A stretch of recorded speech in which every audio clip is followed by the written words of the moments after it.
අයිබෝන් කියලා හැම දිනෙම පිළිගන්නවා මගේ අලුත් YouTube channel එකට නර්ස් ලලිත්. ඉතින් අපි වීඩියෝ එකක් කරා පහුගිය දවසක මේ channel එකේ මම ඔයගොල්ලන්ට දන්නවා ඔයගොල්ලෝ මෙඩිකල් සම්බන්ධ දේවල් තමයි මේ channel එකේ මම කතා කරන්නේ. මීට අමතරව මගේ main channel එක තමයි Dark Side Cool Bro. ඔයගොල්ලෝ සමහරවිට දැකලා ඇති YouTube channel එක. ඒක දැකලා නැත්නම් මගේ මේ වීඩියෝ description එකේ පහළ මම ඒකේ link එකක් දානවා. ඔයගොල්ලන්ට වැදගත් දේවල් තිබුණොත් මොනවා හරි තියෙනවා නම් ඒකෙනුත් ගන්න පුළුවන්.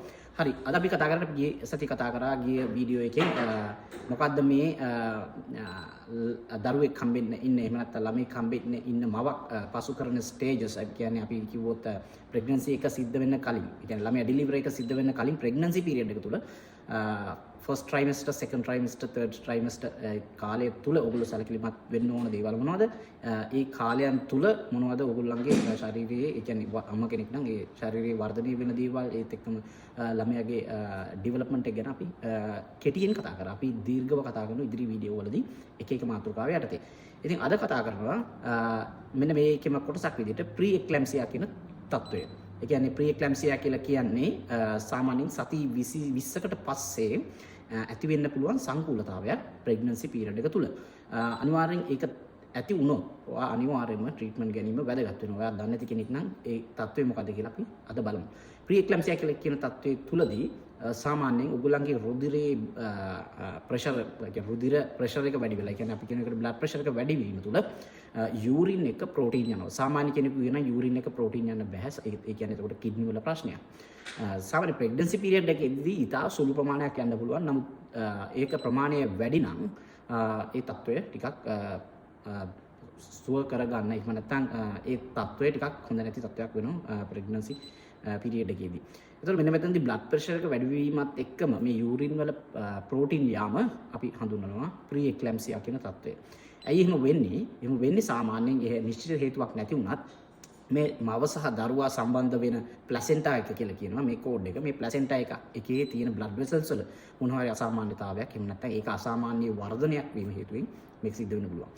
නිශ්චිතව හේතුවක් නැති වුණත් සමහර හේතුන් මේකට බලපාන්න පුළුවන්. උදාහරණයක් වගේ ඒ අම්මට ප්‍රෙග්නන්ට් වෙන්න කලින් බ්ලඩ් ප්‍රෙෂර් තිබුණා නම් ඒක රිස්ක් එකක් වෙන්න පුළුවන්. ඒ කියන්නේ මේ ප්‍රී එක්ලැම්සියා තත්ත්වය හැදෙන්න පුළුවන් ප්‍රෙග්නන්සි පීරියඩ් එකේදී. ඒ වගේම අම්මගේ වයස අවුරුදු 18ට වඩා අඩු නම් 18ට වඩා අඩු නම් එහෙම නැත්නම් වයස අවුරුදු 35ට වඩා වැඩි නම් එහෙනම් එතනත් හැකියාවක් තියෙන මෙන්න මේ ප්‍රී එක්ලැම්සියා කියන තත්ත්වයේ ප්‍රෙග්නන්සි එක තුළ ඇති වෙන්නේ. තව බැලුවොත් එහෙම ට්වින්ස් ප්‍රෙග්නන්සි තිබුණා නම් ඒ කියන්නේ ට්වින්ස් ඩෙලිවරි තිබුණා නම් කලින් එහෙම හැකියාවක් තියෙනවා. ඒ වගේම මේ ප්‍රෙග්නන්සි එක ට්වින් ප්‍රෙග්නන්සි එකක් නම් හැකියාවක් තියෙනවා, පොසිබිලිටි එකක් තියෙනවා මෙන්න මේ ප්‍රී එක්ලැම්සියා කියන තත්ත්වය ඇති වෙන්න. ඒ වගේම මහත කාන්තාවන් නම් එහෙම නැත්නම් ඒකට අපි කියන ඔබේසිටි කියලා.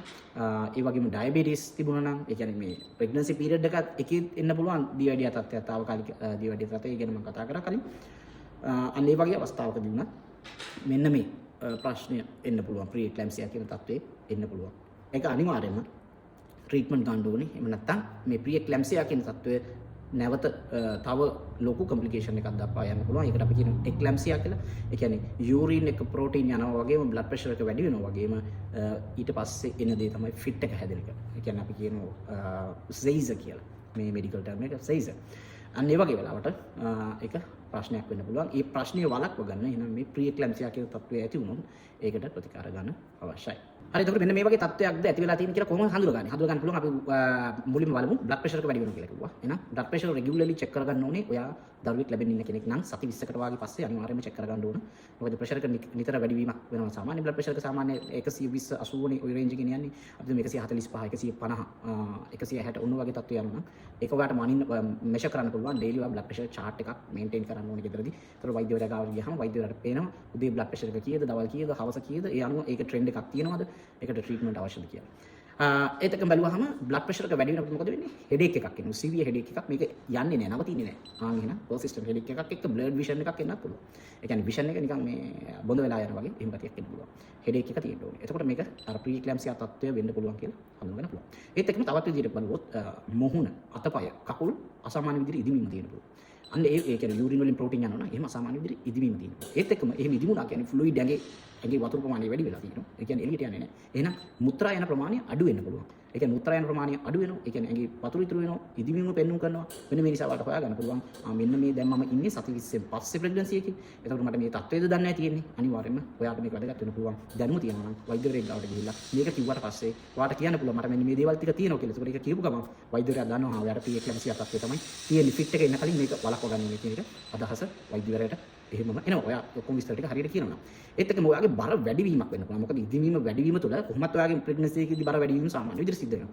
ඔයාගේ මුහුණ අතපය කකුල් අසාමාන්‍ය විදිහට ඉදිවීම තුළ යූරින් අවුට්පුට් එක අඩු වීම තුළ ඔයාගේ බර වැඩිවීම පෙන්වන්න කරන්න පුළුවන්. අන්න මෙන්න මේ සාධක අනුව අපිට බලන්න පුළුවන්. ඔයා මෙන්න මේ තත්වයට එමින්ද තියෙන්නේ කියලා. ඒත් එක්කම ඔයාලට දැනෙන්න පුළුවන් වමනේ යන්න ගතියක් එනවා වගේ දැනෙන්න පුළුවන්. වමනේ යෑමට හැකියාවක් තියෙන්න පුළුවන්. ඒත් එක්කම මේ බඩේ උඩ කොටස කැක්කුම එන්න පුළුවන් තත්ත්වයක් තියෙනවා. අන්නේ සයින්ස් ඔක්කොම ටික තියෙනවා නම් මෙන්න මේවා කියපු ටික එන ඔයා ඒකට බෙහෙත් ගන්න යන්න ඕන කොම්ප්ලිකේෂන් එකක් එන්න කලින්. ඒතකොට බලමු ඇයි මේක ට්‍රීට්මන්ට් ගන්න ඕනේ? ඇයි මේක මෙච්චර ඩේන්ජරස් කියලා සලකන්නේ? මේක මෙච්චර ඩේන්ජරස් වෙන්නේ පළවෙනිම දේ තමයි මම කිව්වා ප්‍රී එක්ලැම්සියා එකක් තියෙනවා නම් එයාගේ ඊළඟ ස්ටේජ් එක එක්ලැම්සියා කියන තත්ත්වයට යන්න පුළුවන්. ඒ කියන්නේ ෆිට් එක දක්වා යන්න පුළුවන් ඒක ට්‍රීට් කරේ නැතොත්. ඒක තමයි මේන්ම ප්‍රොබ්ලම් එක. ඒ වගේම ළමයට යන රුධිර ප්‍රමාණය ප්ලැසෙන්ටා එක හරහා ළමයා සහ අම්මා සම්බන්ධ වෙලා තියෙන මෙන්න මේ ප්ලැසෙන්ටා එක හරහා යන රුධිර ප්‍රමාණය ළමයට අඩු වෙන්න පුළුවන්. ඒකෙන් ළමයට ඩැමේජ් එකක් වෙන්න පුළුවන්. worst case scenario ළමයට සහ අම්මට දෙන්නටම ලොකු ඩැමේජ් එකක් සිද්ධ වෙන්න පුළුවන්.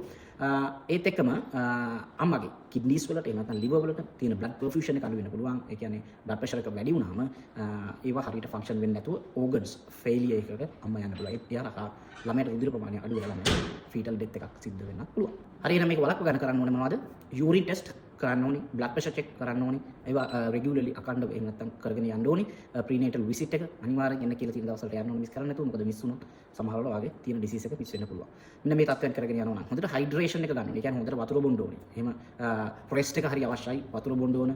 hydration එක කියන්නේ ඒකයි. ඒ ටික ඔක්කොම කරලා තියෙනවා ඔයා මේ තත්ත්වයෙන් ඒ ගැලවෙන්න පුළුවන්. ඒ අනුව අපිට පුළුවන් මෙන්න මේ pre-eclampsia කියන තත්ත්වයෙන් වැළකීලා මේක eclampsia දක්වා යන්නේ නැතුව. ඒ කියන්නේ මේක fit එක දක්වා යන්නේ නැති තැනට පත් කරගෙන control කරගෙන pregnancy එක ලස්සනට සති 40 දක්වා ගෙනියලා හොඳ ඩෙලිවර් එකක් කරගන්න පුළුවන්. හොඳ healthy baby කෙනෙක් ඩෙලිවර් කරන්න පුළුවන්.